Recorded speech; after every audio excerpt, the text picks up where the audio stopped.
Hey, this is Craig with S&B Filters. Today we're going to be doing the install on this 2.7 liter Chevy Colorado 2024. Real easy. We have a QR code here that we scan to get the instructions. So you scan it with your phone and iPad, make it easy, and you can follow along. So we've already done that. We pulled them up. We're going to make sure we got all our components here. We're going to get started. All right, we're going to get started by removing this bolt on the airbox using 10 millimeter. We're going to remove this OE harness from the back of the airbox using a panel popper tool. You can see they just have little Christmas tree pins on them.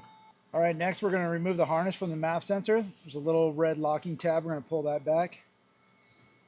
Press down behind here and slide it off. We're going to loosen this hose clamp from the duct to the airbox. Remove this crankcase hose. Press the bottom of the gray portion and slide it off. Remove the engine cover using a T27 Torx.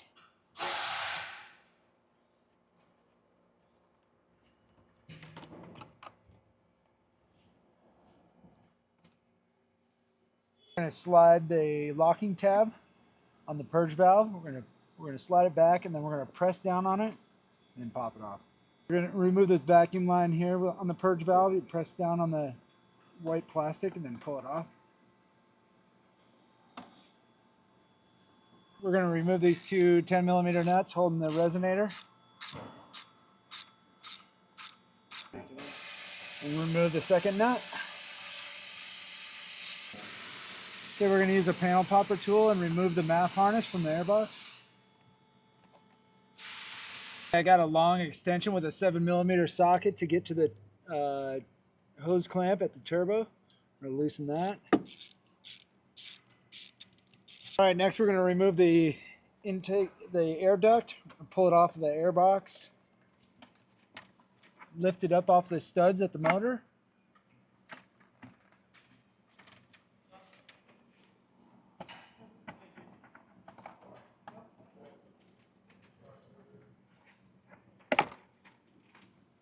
And we can try it, and then pull it off of the turbo.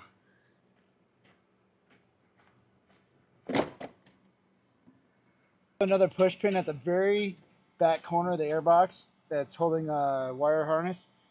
Use a panel popper and get that off of the airbox. Now we can remove the airbox. Carefully get it around the coolant lines. Should be able to slide it up and out.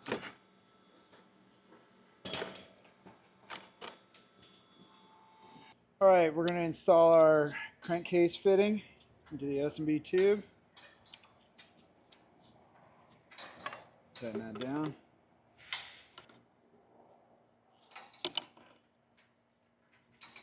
You will have thread showing in here. This is a tapered pipe thread, so once you feel that it's tightened, you're probably good.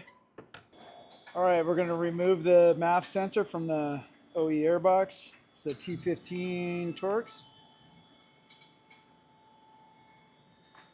We're going to install the MAF sensor into the S&B tube. We're going to go plate, then gasket, sensor on top. Should line up with the inserts on the tube. Tighten those down with Phillips.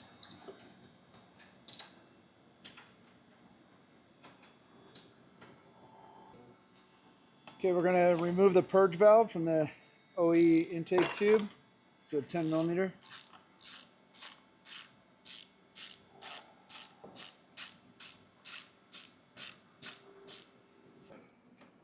Okay, and this will just pull out of the OE tube. Just kind of wiggle it loose. All right, next we're going to install the purge valve to the S&B tube. We'll put our gasket down. We're going to put the adapter. Make sure the holes are lined up. We can tighten this side down here using the small 10 millimeter. Now you'll want to install the purge valve into the adapter and then line up the hole on the purge valve with the adapter. Go through all three into the tube.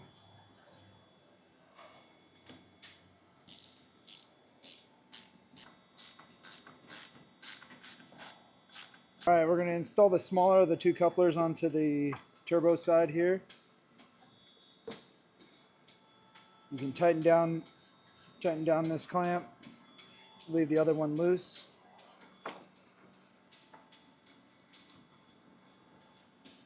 We're going to use the supplied button head cap screws and mount this bracket to the turbo side tube. We're going to install our silicone scoop adapter into the airbox. Make sure it's all snapped in. Put the supplied grommet onto the airbox. Now we can install the air filter into the airbox. Should just snap in.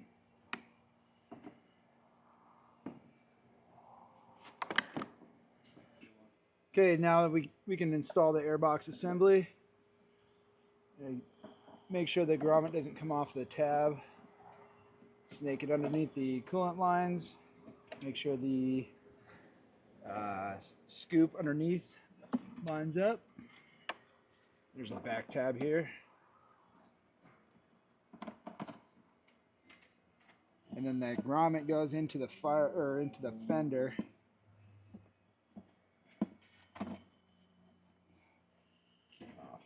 Push a rivet tool and pop these out.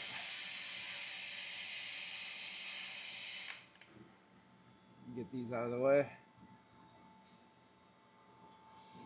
Do that on the other side here too before we install the tube.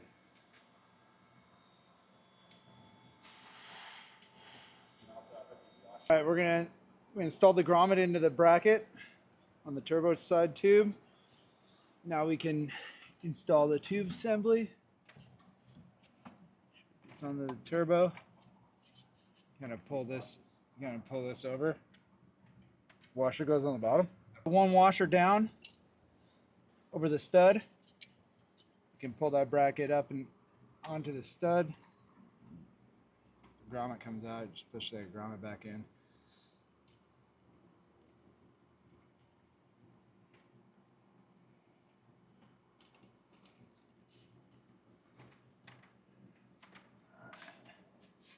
Now we're going to put another washer on top. Then we can come down with the factory nut. All right, we're going to make sure that this wire's out of the way. Clears the bracket, and then we'll tighten down this nut.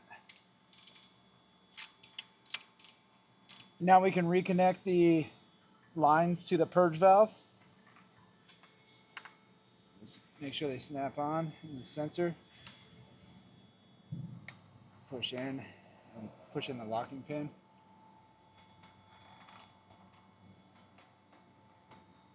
All right, now we can use an 8mm or 5/16. We'll tighten the other hose clamp to the turbo. All right, we're going to install the other bracket. Same deal. We're going to put our grommet in there. Put one washer down. Position it like that. Another washer on top. And the OE nut. All right, we're going to take the other coupler and put the hose clamps on it. And connect these two.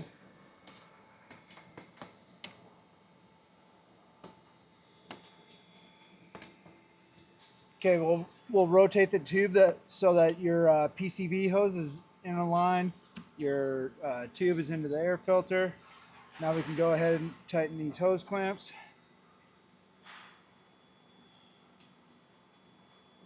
Reconnect the PCV line under MAF harness. We'll reconnect the MAF. Make sure it snaps into place, and then press the red locking tab back down. Tighten this hose clamp at the air filter. We can use the supplied button head screw and washer. We can secure the airbox. Now we'll push in the harness into the airbox. We'll reinstall the engine cover. reusing the factory bolts.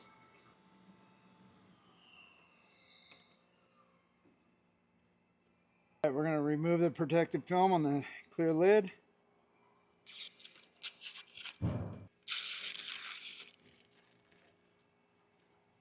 We're going to install